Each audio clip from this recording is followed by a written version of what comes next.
É para sempre. Amém. Amém? Graças a Deus.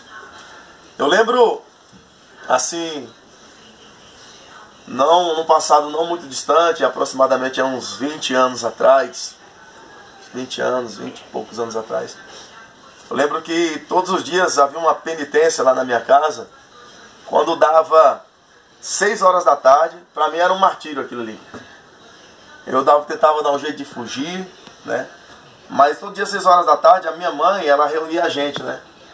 E tinha um altar na minha casa, que a gente veio da família muito católica. Então, principalmente lá na região Nordeste, as famílias lá, elas têm a tradição de ter altares. É um altar, é uma mesa com as imagens ali dos santos e tal. E existe as velas, enfim. Tinha um altar lá, que quando era 6 horas da tarde, 18 horas todo dia, a minha mãe reunia a gente. Na verdade era eu, a minha mãe, eu acredito que o meu outro irmão encostado a mim, na época eram os mais velhos, e a gente nós rezávamos o terço. Não sei se vocês conhecem o terço, quem aqui sabe, não conhece o terço? Conheço. Sabe aqueles adesivos que o pessoal coloca no carro, assim, que é umas bolinhas e tem um crucifixo na ponta? Aquilo ali é um terço. Esse aqui era um, pastor. Aqui, ó, isso aqui, ó. Crucifixo, não é? Isso aqui, ó, muito bem, ó. Ele tinha um terço aqui, não sabe o que é um terço. Nossa! Você consegue tirar ele aí? Talvez passa, não. Aí, ó. Isso daqui, varão, é um terço. Eu tirei a cruz. É um terço, um rosário, né? Tem o terço e tem o rosário, que é maior do que esse. Então isso aqui, varão, é um modelo de oração para o catolicismo, né? Isso aqui, essa primeira oração, é uma salve rainha que você vai rezar, né? Depois você reza um Pai Nosso, e depois a cada uma dessas aqui, ó, é uma Ave Maria, uma Santa Maria, uma Ave Maria, uma Santa Maria. Então isso aqui compõe um mistério. Isso aqui é um mistério. 1, 2, 3, 4, 5, 6, 7, 8, 9, 10. Aqui tem 10 Ave Maria e 10 Santa Maria, mais um Pai Nosso. Então você rezava isso aqui todo dia. Começava com a oração da Salve Rainha. Então olha só, eram 20 repetições. Meu Deus. 40 repetições, 60 repetições, 80 repetições, 100 repetições aqui. Todo dia. Para cada 10 Ave Maria, para cada uma Ave Maria, uma Santa Maria. E aqui na divisão do mistério existe o Pai Nosso. Então você coloca aqui 100, 101, 102, 105 repetições de oração, né? Dentro desse terço aqui, né? Então a gente rezava isso daqui quando a gente era católico, né? Fazia essa repetição da reza. E hoje nós temos o entendimento de que talvez esse princípio, ou melhor, o princípio estava correto. O princípio de reunir os filhos, a família, está correto para orar a Deus. Talvez o que não esteja tão correto seriam as formas repetitivas e orações que algumas delas nem eram direcionadas para Deus, né? Porque você, quem é católico, conhece a oração da Ave Maria e responde com Santa Maria. É uma oração que praticamente ela não é dirigida, ou quase na sua totalidade, ela não é dirigida para Deus, né? Ora-se a favor ora-se pedindo a intercessão do que seria a mãe de Deus, colocando Maria como a mãe de Deus. Haja vista que Deus, ele não tem mãe e também não tem pai, porque Deus ele é autoexistente, ele é pré-existente, ele existe antes de todas as coisas. Então Maria, ela foi a mãe do Messias, mas de forma natural, do seu nascimento natural. Não se pode colocar Maria como a mãe de Deus, né? Jesus nasceu de Maria, logicamente, mas Deus escolheu Maria como sendo um instrumento, uma ferramenta para que trouxesse à luz o Salvador. Então nós não oramos a Maria, ainda que Maria seja uma mulher digna, ainda que Maria seja uma mulher ilustre e digna do nosso respeito e da nossa admiração, mas ela não é digna da nossa adoração. Não podemos tributar a adoração a Maria, somente a Cristo, né? Somente a Cristo. Então nós orávamos, ou rezávamos, como a gente diz no catolicismo. Então Jesus aqui, ele vem nos dizendo, olha só o que Jesus diz ainda no versículo 6. Ele diz, ó: mas tu quando orares, entra no teu aposento, fechando a tua porta, ora a teu pai em secreto. E teu pai que te vê secretamente te recompensará. Versículo 7. E orando, não useis de vãs repetições. E então Jesus vai nos dar o modelo da oração do Pai Nosso. Lembrando que a oração do Pai Nosso é um modelo. Pastor, mas eu posso orar a oração do Pai Nosso ou rezar a oração do Pai Nosso? Pode, não tem problema. Mas o que Jesus quer nos ensinar através da oração do Pai Nosso é que existe um padrão de oração, um modelo pelo qual nós devemos entrar na presença de Deus. Então Jesus, ele começa dizendo aqui, olha a primeira coisa que ele diz: Pai Nosso. Pai Nosso. Então, Jesus compartilha o Pai, que é dele, com todos nós. Pai Nosso. Olha que é linda esse modelo, porque você vai entender a forma que você deve se dirigir a Deus. Pai Nosso. Jesus vai falar o endereço de onde o Pai está e para onde nós devemos dirigir nossa oração. Pai Nosso que está onde? No céu. Olha o endereço de onde ele está. Então todas as nossas súplicas têm que ser voltadas para o Pai que está nos céus. Por que voltada para Deus? Porque é o lugar onde Deus está. O salmista diz assim que justiça e juízo são a base do seu trono. Misericórdia e verdade vão adiante do seu rosto. Ou seja, existe um trono onde Deus está sentado, que nesse trono ele governa tudo. Todo mundo. Ele governa todo o universo, ele governa todas as coisas. Alguém pode pensar que Deus, quando a gente olha para o mundo, né, quando a gente olha para a situação atual, quando a gente olha, por exemplo, para a Síria, quando a gente olha para as crises, para os tsunamis que acontecem no redor do mundo, quando a gente olha para os vulcões que estão em erupção, quando a gente olha para a criminalidade, por exemplo, no Rio de Janeiro, aqui em São Paulo, quando a gente olha para as penitenciárias públicas, quando a gente olha para esse tanto de coisa, a gente pensa assim, a gente pergunta, aonde é que está Deus? É como se Deus, para algumas pessoas, Deus estivesse no céu, arrancando os cabelos, dizendo, e agora, o que é que eu vou fazer com isso? Não, não, não. O céu, aonde Deus está, aonde dirigimos a nossa oração, é um lugar de perfeita harmonia. E Deus está exatamente no controle de todas as coisas, inclusive da minha vida, inclusive da sua vida. Então, por isso que Jesus diz o modelo, ó, Pai Nosso que estás nos céus. Quantas vezes a gente orou essa oração e não parou para entender as minúcias da oração? É uma coisa que já é... Isso se tornou automática. É automático esse negócio. Automático, você não para tentar perceber o poder que há na oração, na forma de se dirigir a Deus. Então Jesus, ó, Pai Nosso, ele está nos ensinando. Pai Nosso que estás no céu. Olha o que vai vir agora, reconhecimento. Reconhecimento. Ó, santificado seja o vosso nome. Ou seja, o reconhecimento de nós pecadores para com Deus que é santo. Então quando a gente entra na presença de Deus, a gente entra assim, ó. Não temos nada, mas Deus tem tudo. Não somos nada, mas Deus é tudo. Não podemos nada, mas Deus pode tudo. Então, Pai Nosso que está no céu, santificado seja o teu nome. Ele é santo porque nós somos pecadores. Quem pecou, fomos nós. Então, embora o ser humano pecou e foi separado de Deus por causa do pecado, o pecado é a ação que afasta o homem de Deus. Quando o homem peca e é afastado de Deus, ainda assim Deus não desistiu do homem. E ele continuou sendo santo. E mesmo santo, ainda aborrecendo o pecado, conseguiu amar seres imperfeitos e pecadores como eu e como você. Então, Pai Nosso que está no céu, santificado seja o teu nome. Olha que coisa linda. Venha a nós, o quê? O teu reino. Venha a nós o teu reino. Cuidado quando formos orar isso, se for pedir isso para Deus. Pedir o reino de Deus que vem até nós não é qualquer coisa.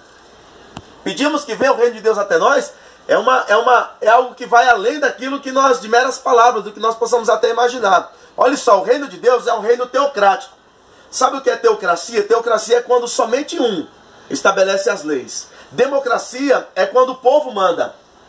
Há quem diga que o Brasil, entre aspas, é uma democracia. E até um provérbio popular que diz que a voz do povo é a voz de Deus. Ainda bem que essa máxima não é verdade, né? A voz do povo não é a voz de Deus, porque se a voz do povo fosse a voz de Deus, meu irmão, entendeu? Nós estávamos em maus lençóis. Então venha a nós o teu reino, venha a nós o reino de Deus, o reino teocrático, onde Deus estabelece padrões e leis que nós devemos, por submissão voluntária, aceitá-las, sabendo e entendendo que isso é o melhor para a nossa vida. Por exemplo, para que servem as leis? As regras, as leis. As leis servem para proteger, as leis servem para guardar. Então, Deus também nos instruiu e nos deu leis. Essas leis estão incluídas no pacote, que eu chamo de pacote, do reino de Deus sobre a nossa vida. Por exemplo, vamos dizer, aqui no Brasil, a pessoa ela pode dirigir a partir de quando ela completa 18 anos, não é isso?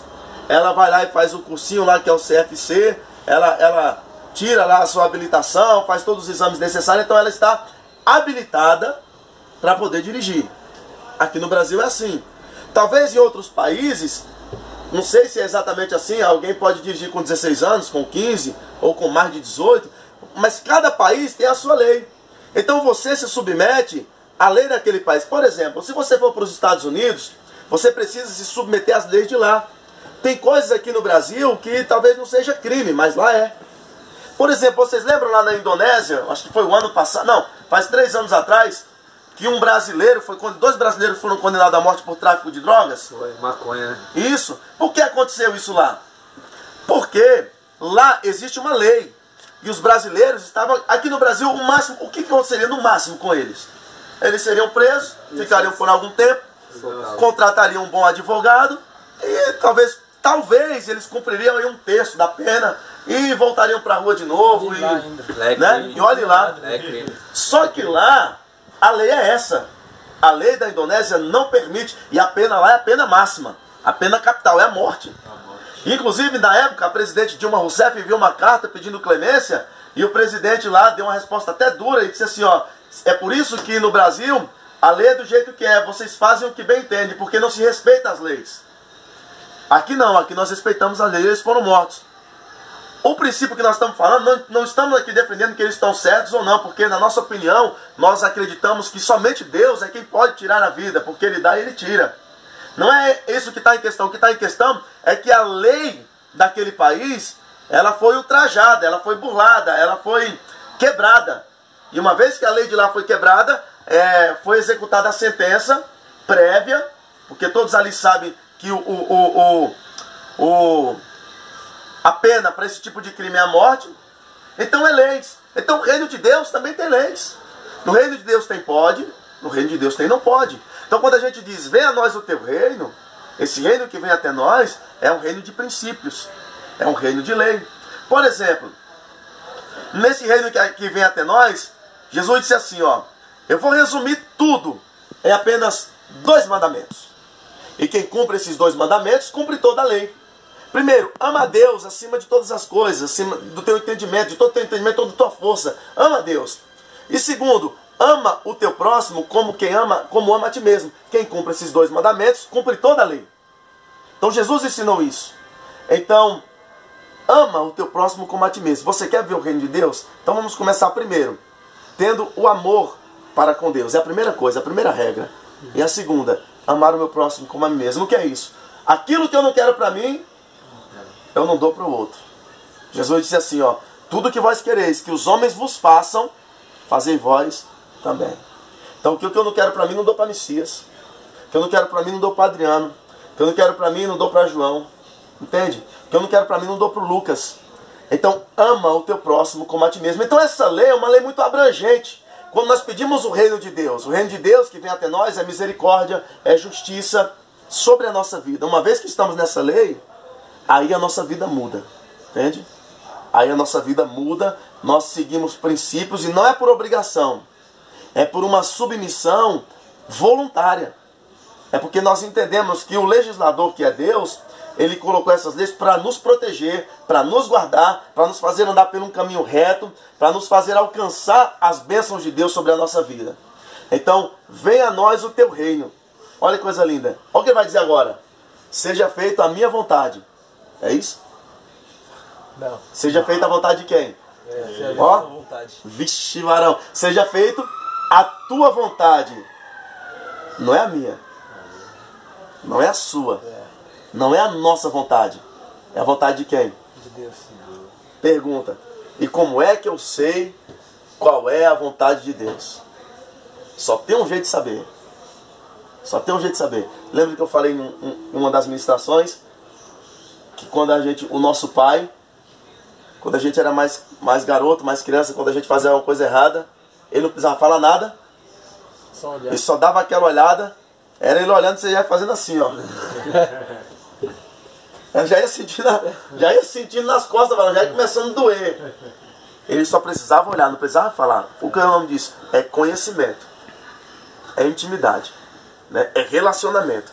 Então, para conhecer a vontade de Deus, tem que ter intimidade, comunhão e relacionamento.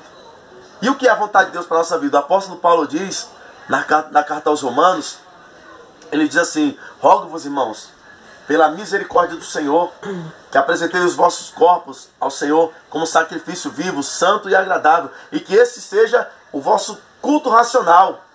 Não vos conformeis com esse mundo, mas sejam transformados pela renovação do vosso entendimento. Para quê?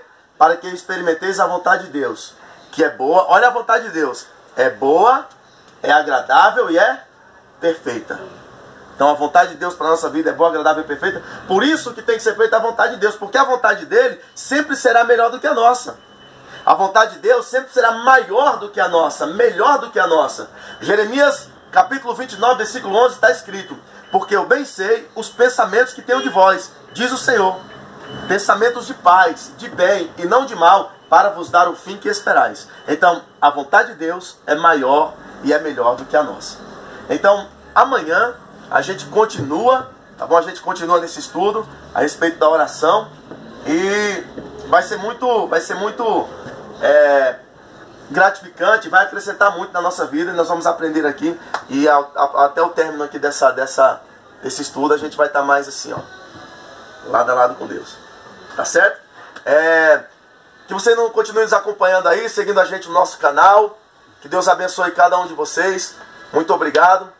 E que o Evangelho de Jesus Cristo seja pregado a toda tribo, a toda língua e a toda nação, em nome de Jesus. Vamos orar? Glória a Deus.